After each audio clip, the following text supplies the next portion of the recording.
الحمد للہ رب العالمین والصلاة والسلام علی اشرف الانبیاء وخاتم النبیین وعلی آلہ واصحابہ اجمعین اما بعد فاعوذ باللہ من الشیطان الرجیم بسم اللہ الرحمن الرحیم۔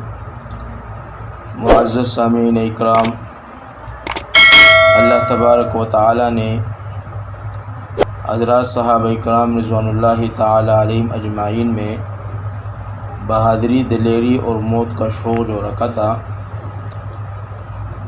وہ کسی سے مخفی نہیں۔ علماء نے لکھا ہے کہ جس کا لازمی نتیجہ بہادری ہے کہ جب آدمی مرنے ہی کے سر ہو جائے تو پھر سب کچھ کر سکتا ہے۔ ساری بزدلی، سوچ، فکر زندگی کے واسطے ہے، اور جب مرنے کا اشتیاق یعنی شوق پیدا ہو جائے تو نہ مال کی محبت اسے روک سکتی ہے، نہ دشمن کا خوف اور نہ کوئی دنیاوی زندگی۔ کاش ہمیں بھی ان سچوں کے طفیل یہ دولت نصیب ہو جائے۔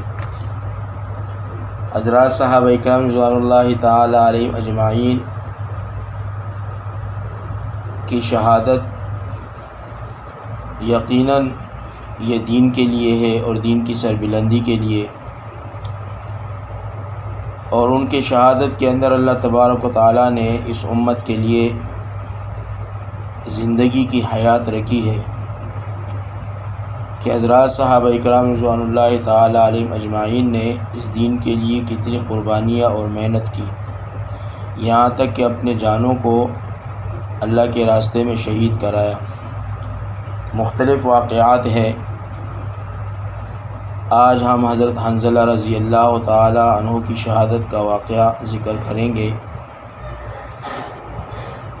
کہ اس مرد مجاہد اور عظیم سپہ سالار اور صحابی کا شہادت اللہ تبارک و تعالی نے کس طرح کرایا۔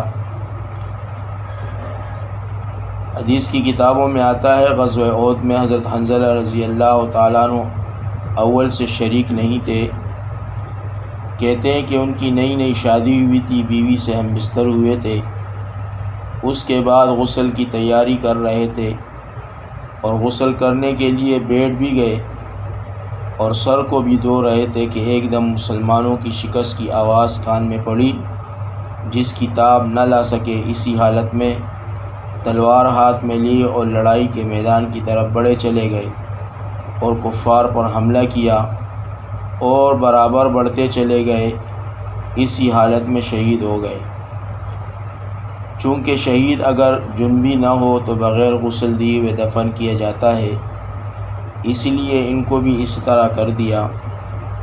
مگر حضور صلی اللہ علیہ وسلم نے دیکھا کہ فرشتے ان کو غسل دے رہے ہیں۔ حضور صلی اللہ علیہ وسلم نے صحابہ سے فرشتوں کے غسل دینے کا تذکرہ فرمایا۔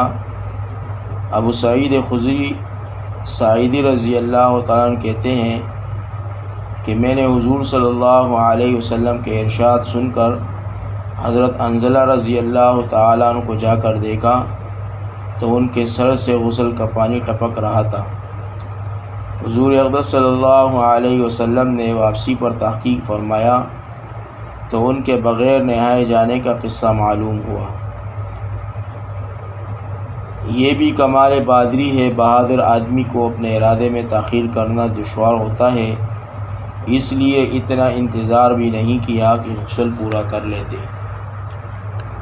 یہ تھی حضرات صحابہ اکرام رضوان اللہ تعالی علیہم اجمعین کی زندگی کے حالات اور واقعات کہ کس طرح انہوں نے اللہ کے دین کے لیے اور دین کی محنت کے لیے، اعلاء کلمات اللہ کے لیے اپنی جان کی قربانی دی۔ اللہ تبارک و تعالی ہمیں بھی ان کے طفیل اور ان کی بدولت اللہ ہم میں بھی ایمانی جذبہ پیدا فرمائے، اور اللہ تبارک و تعالی ہمارے لیے بھی دین پر چلنا اور دین کا سیکھنا آسان فرمائے۔ اللہ تبارک و تعالی ہمارا حامی و ناصر رہے۔ السلام علیکم ورحمۃ اللہ وبرکاتہ۔